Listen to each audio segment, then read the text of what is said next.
trip. Among many other experiences, all of which were happy and friendly, he mentioned the fact that he had gotten pickpocketed in Paris by the hovering street children who focus on people leaving the American Express office. When I expressed my dismay at this unhappy event,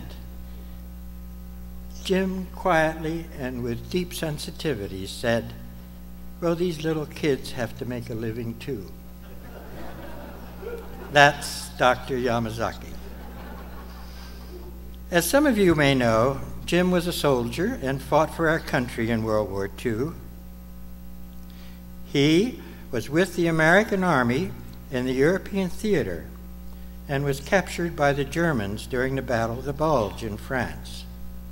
Sent to a prison camp in Germany, at the same time his parents were imprisoned in one of the most shameful internment camps here at home.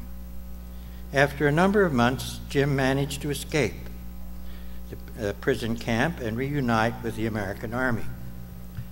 Upon returning to the United States, he was sent to occupied Japan in 1949 to study the effects of radiation on the children of Hiroshima and Nagasaki. Discriminated by British forces in Hiroshima because he was not of European heritage, reflects the irony of this World War II veteran whose service in France helped defeat the German army at the one point in the war in 1941 that the Germans were ready to invade Great Britain. I will not speak to the many contributions Dr. Yamazaki has made in revealing the devastating effects resulting from atomic radiation on little children and on infants in utero by bombs dropped at Hiroshima and Nagasaki. This is powerfully described in Jim's book, Children of the Atomic Bomb. Let me simply say that in my 80 years of living in the East, here in Los Angeles and in London, England, and my 57 years of teaching medical students at the UCLA School of Medicine, I can think of no other person more deserving of the 2008 Socially Responsible Medicine Award than Professor Dr. James N. Yamazaki.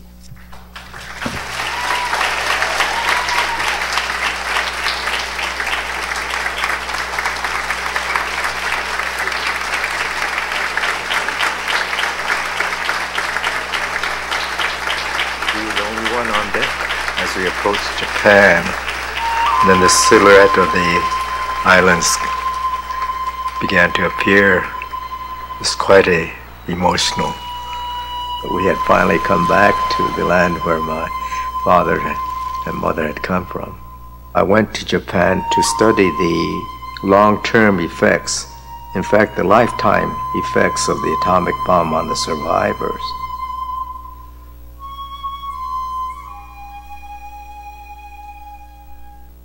James Yamazaki was born in Los Angeles in 1916. His father was a minister who led the Japanese community in integrating with the culture at large. Growing up, James encountered racist attitudes, but he attended UCLA and went to medical school in the Midwest. He enlisted just before the attacks on Pearl Harbor. On his way east for basic training, he visited his parents and sister in a detention camp in Arkansas. James also visited New York City, and after a whirlwind courtship, he married his college friend Aki. The best man at his wedding was Aki's brother-in-law, Min Yamasaki, who would go on to design the World Trade Center.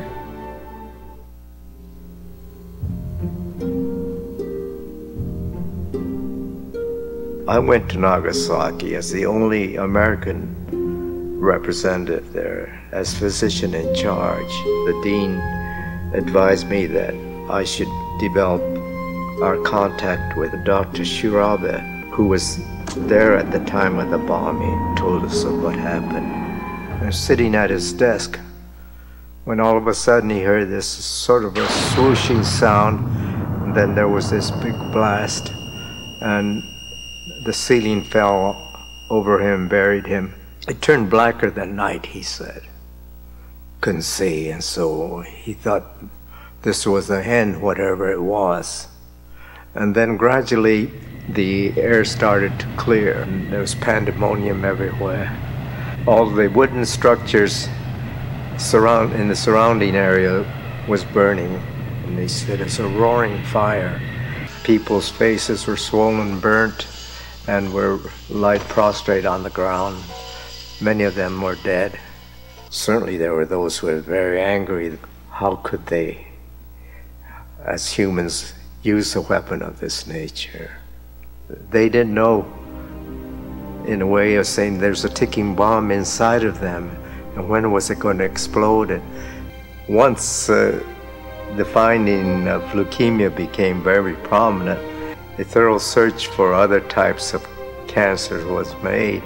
It was found that several types of cancer did develop in the individuals who were exposed to the bomb. Among them were cancers of the breast, cancers of the stomach, cancer of the lungs, cancer of the thyroid, and among the women who were pregnant at the time, we found that and who had definite signs of radiation exposure, these individuals gave rise to children with mental retardation and small head size. Aki and I on September 11th happened to be in the living room watching the television, the planes colliding into the Twin Towers of New York. It was all devastating, almost as Pearl Harbor. And of course, as the scene developed,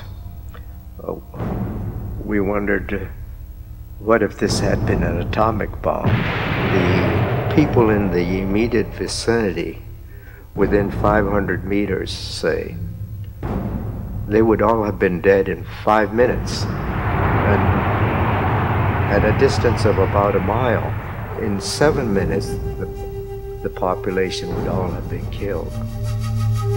I think it's a failure of the leaders of the country not to inform the young people about what we are facing in the future.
Good evening, fellow PSR members and friends, and watching all the previous speakers and their presentations.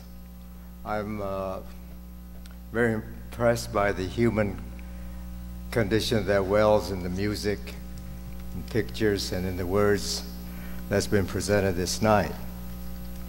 May I thank fellow PSR members to include me for this very special evening. For those of you not acquainted with PSR, an example of the work and dedication of its membership occurred in 1968 when the TV featured the start of a cross-country Great Peace March for global nuclear disarmament. And the lens focused on